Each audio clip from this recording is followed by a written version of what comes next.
നമസ്കാരം, പ്രവാസി മലയാളിയിലേക്ക് സ്വാഗതം.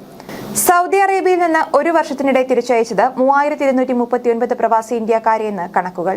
സ്പോൺസർമാരുടെ കീഴിൽ നിന്ന് ഒളിച്ചോടിയവരും താമസരേഖ പുതുക്കാത്തവരുമായ 3239 ഇന്ത്യക്കാരെ ഈ വർഷം സൗദി അറേബ്യയിൽ നിന്ന് തിരിച്ചയച്ചിട്ടുണ്ട്. Indian ambassador doctor Ausaf Saeed വാർത്താ സമ്മേളനത്തിലാണ് ഇക്കാര്യം അറിയിച്ചത്.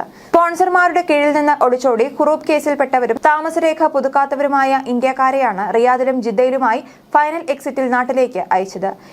എംബസി വെൽഫെയർ വിംഗ് സൗദി കാര്യാലയങ്ങളുമായി ചേർന്ന് നടത്തിയ പ്രവർത്തന ഫലമായാണ് ഇത്രയും പേർക്ക് നാട്ടിലേക്ക് മടങ്ങാനായത്. 27,000-ഓളം പേർ ഫൈനൽ എക്സിറ്റിനായി അപേക്ഷിച്ചിട്ടുണ്ട്. ഇവർക്ക് സൗദി ലേബർ പാസ്പോർട്ട് വകുപ്പുകളുടെ സഹായത്തോടെ ഫൈനൽ എക്സിറ്റ് ലഭ്യമാക്കി വരികയാണ്.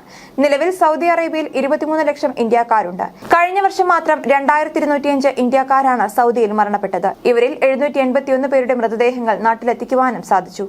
മറ്റ് മൃതദേഹങ്ങൾ സൗദി അറേബ്യയിൽ തന്നെ സംസ്കരിച്ചു.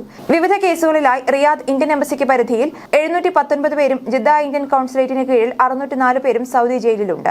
അതേസമയം രാജ്യത്തെ വിവിധ തൊഴിൽ നിയമ ലംഘനങ്ങളും അവയ്ക്കുള്ള പിഴകളും ഉൾപ്പെടുത്തി പുതിയ പട്ടിക സൗദി മാനവവിഭവശേഷി സാമൂഹിക വികസന മന്ത്രാലയം പ്രസിദ്ധീകരിച്ചിട്ടുണ്ട്.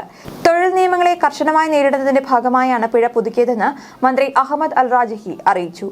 രാജ്യത്തെ തൊഴിൽ സ്ഥാപനങ്ങളെ 3 വിഭാഗങ്ങളായി തിരിച്ചുകൊണ്ടാണ് പിഴത്തുക കണക്കാക്കിയിരിക്കുന്നത്. സ്ഥാപനത്തിലെ തൊഴിലാളികളുടെ എണ്ണത്തിന്റെ അടിസ്ഥാനത്തിലാണ് ഈ വിഭജനം. നേരത്തെ സ്ഥാപനത്തിന്റെ ചെറുപ്പമോ വലിപ്പമോ പരിഗണിക്കാതെ എല്ലാവർക്കും ഒരേ പിഴ ഈടാക്കുന്ന രീതിയായിരുന്നു നിലവിലുണ്ടായിരുന്നത്.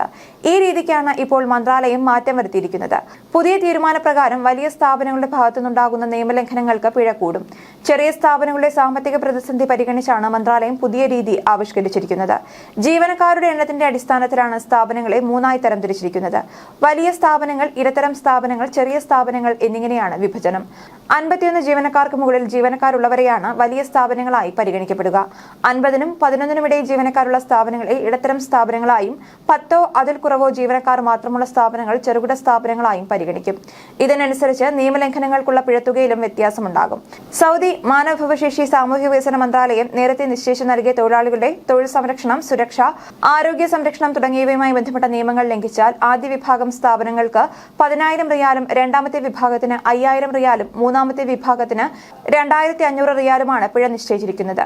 രാജ്യത്തെ കോഓപ്പറേറ്റീവ് ആരോഗ്യ നിയമപ്രകാരം ജീവനക്കാർക്കും അവരുടെ കുടുംബാംഗങ്ങൾക്കും ആവശ്യമായ മെഡിക്കൽ ഇൻഷുറൻസ് പരിരക്ഷ നൽകാത്ത സ്ഥാപനങ്ങൾക്കും ശിക്ഷ വർദ്ധിപ്പിച്ചിട്ടുണ്ട്. ഈ നിയമം ലംഘിക്കുന്ന ആദ്യ വിഭാഗം സ്ഥാപനങ്ങൾക്ക് 10,000 റിയാൽ, രണ്ടാമത്തെ വിഭാഗത്തിന് 5,000 റിയാൽ, മൂന്നാമത്തെ വിഭാഗക്കാർക്ക് 3,000 എന്നിങ്ങനെയാണ് പിഴ. നിയമലംഘനങ്ങൾ ആവർത്തിച്ചാൽ പിഴത്തുകയും വർദ്ധിക്കും. 15 വയസ്സിൽ താഴെ പ്രായമുള്ള കുട്ടികളെ ജോലിക്ക് നിർത്തിയാൽ ആദ്യ വിഭാഗം സ്ഥാപനങ്ങൾക്ക് 20,000 റിയാലും രണ്ടാമത്തെയും മൂന്നാമത്തെയും വിഭാഗക്കാർക്ക് 10,000 റിയാലുമാണ് പിഴ. പ്രസവിച്ച സ്ത്രീയെ കൊണ്ട് പ്രസവിച്ച ശേഷമുള്ള ആദ്യ 6 ആഴ്ചക്കിടയിൽ ജോലി ചെയ്യിച്ചാൽ എല്ലാ വിഭാഗം സ്ഥാപനങ്ങൾക്കും 10,000 റിയാൽ പിഴ ചുമത്തും. ജോലി സമയത്തിരിക്കാൻ ജീവനക്കാർക്ക് ആവശ്യമായ കസേരകൾ നൽകാത്തത് സ്ഥാപനങ്ങൾക്കും പിഴ നൽകേണ്ടി വരും. ആദ്യ വിഭാഗത്തിന് 3,000 റിയാൽ, രണ്ടാമത്തെ കാറ്റഗറിക്ക് 2,000 റിയാൽ, മൂന്നാമത്തെ വിഭാഗത്തിന് 1,000 റിയാലുമാണ് ലഭിക്കുക.